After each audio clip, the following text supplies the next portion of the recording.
পাবনার রূপপুর পারমাণবিক বিদ্যুৎ কেন্দ্রের চুল্লিতে আজ পারমাণবিক জ্বালানি ব্যবহার শুরু হবে। এর মধ্য দিয়ে পারমাণবিক শক্তি ব্যবহারকারী দেশের তালিকায় বিশ্বের ৩৩তম দেশ হচ্ছে বাংলাদেশ।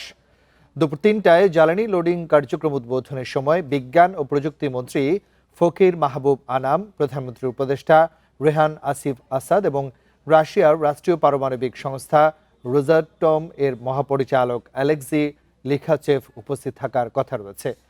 প্রকল্প পরিকল্পনা অনুযায়ী জ্বালানি লোডিংয়ের পর ৩ মাসের মধ্যে প্রথম ইউনিট থেকে পরীক্ষামূলক বিদ্যুৎ উৎপাদন শুরু হতে পারে। শুরুতে প্রায় ৩০০ মেগাওয়াট বিদ্যুৎ জাতীয় গ্রিডে যুক্ত হবে। পরবর্তীতে ধাপে ধাপে উৎপাদন বাড়িয়ে ২০২৭ সালের জানুয়ারির মধ্যে পূর্ণ সক্ষমতায় পৌঁছানোর লক্ষ্য রয়েছে। 200-র বেশি সার্ভিস ও ফিচারে লেনদেনের সব বিকাশ অ্যাপে সম্ভব। পাবনার রূপপুর পারমাণবিক বিদ্যুৎ কেন্দ্রের চুল্লিতে আজ পারমাণবিক জ্বালানি ব্যবহার শুরু হবে। এ নিয়ে আরো বিস্তারিত জানাতে পাবনা থেকে যুক্ত হচ্ছেন সহকর্মী খায়রুল ইসলাম। খায়রুল, আমাদেরকে একটু জানাবেন যে আসলে পারমাণবিক বিদ্যুৎ উৎপাদনের পথে বাংলাদেশ এবং ৩৩তম দেশ হিসেবে বাংলাদেশ এখানে প্রবেশ করছে। সার্বিক অবস্থান একটু জানাবেন, কেমন প্রস্তুতি দেখছেন?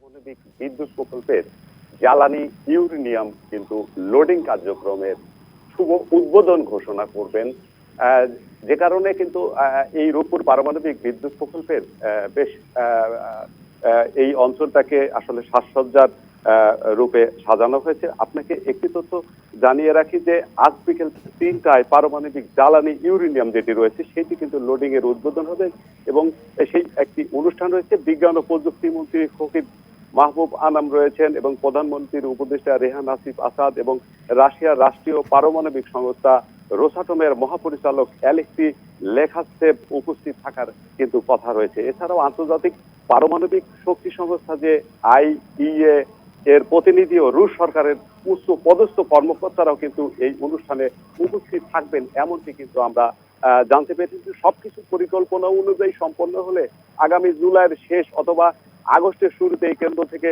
পরীক্ষামূলকভাবে বিদ্যুৎ জাতীয় গ্রিডে যুক্ত হবে, এমনটি কিন্তু আশা প্রকাশ করছেন তারা। আর প্রকল্প পরিকল্পনা অনুযায়ী জ্বালানি লোডিং এর পর যে লোডিংটা আজকে করা হচ্ছে এবং এই লোডিং এর পর ৩ মাসের মধ্যে প্রথম ইউনিট থেকে পরীক্ষামূলক বিদ্যুৎ উৎপাদন শুরু হতে পারে।